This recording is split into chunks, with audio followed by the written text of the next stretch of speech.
Magandang umaga po sa ating lahat. Ngayon ay araw ng Huwebes, November 9, 2023 at narito magiging lagay ng panahon para sa buong maghapon at sa mga susunod pang mga araw.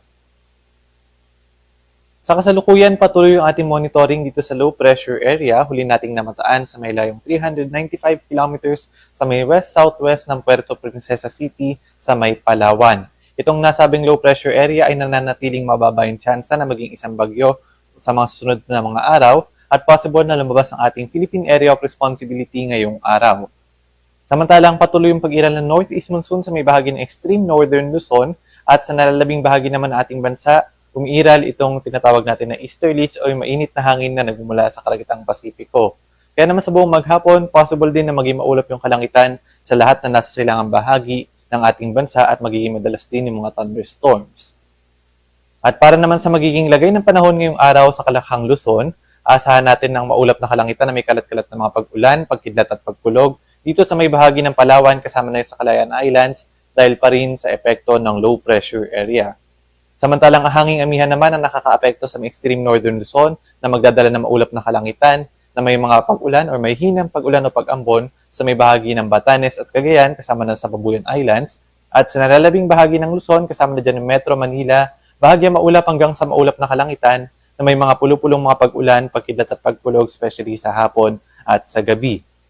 Agwat ang temperatura sa may lawag na sa 24 to 33 degrees Celsius, sa may Metro Manila at Tuguegarao nasa 24 to 32 degrees Celsius, sa may bahagi naman ng Baguio City 17 to 26, Tagaytay at Puerto Princesa 23 to 30, sa may Legazpi 25 to 32 at dito naman sa may Calayan Islands ay 24 to 30 degrees Celsius. At para naman sa magiging lagay ng panahon sa Kalakhang, Visayas at Mindanao, asahan sa buong maghapon ang generally fair weather conditions, may mga tsansa lamang ng mga isolated na mga pag-ulan, pagkidlat at pagkulog na magiging madalas pa rin dito sa may bahagi ng Zamboanga Peninsula at sa may Basilan, Sulu-Tawi-Tawi dahil pa rin sa lapit ng low pressure area. At ang agwat ng temperatura dito sa may bahagi ng Iloilo ay nasa 27 to 32 degrees Celsius. Dito naman sa may Metro Cebu at sa may Kitacloban, 26 to 32. Sa may Cagayan de Oro ay 25 to 31. Sa may Metro Davao at sa may Zamboanga City, 25 to 33 degrees Celsius.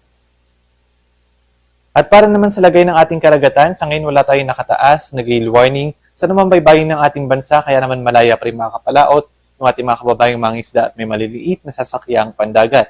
Iba yung pag-iingat lamang sa mga papalaot sa mga baybayin ng Northern Luzon kung saan maaari pa rin makaranas ang katamtaman hanggang sa matataas sa mga pag-alon, dulot yan ng hanging amihan. At para naman sa ating 3-day weather outlook, simula bukas, araw ng Biyernes hanggang sa weekend, aasahan natin na generally for weather conditions sa malaking bahagi ng ating bansa, magkakaroon lamang ng mga isolated rain showers and thunderstorms.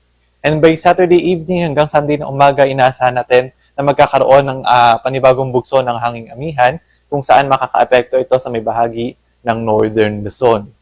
Agwat ng temperatura sa may Metro Manila ay nasa 24 to 32 degrees Celsius, sa may Baguio City 17 or 16 to 25, sa may Legazpi ay nasa 25 to 33, Metro Cebu 26 to 33 at dito naman sa may Metro Davao ay 25 to 34 degrees Celsius. At ang haring araw ay sisikat ngayong 5:54 ng umaga at lulubog naman mamayang 5:25 ng gabi.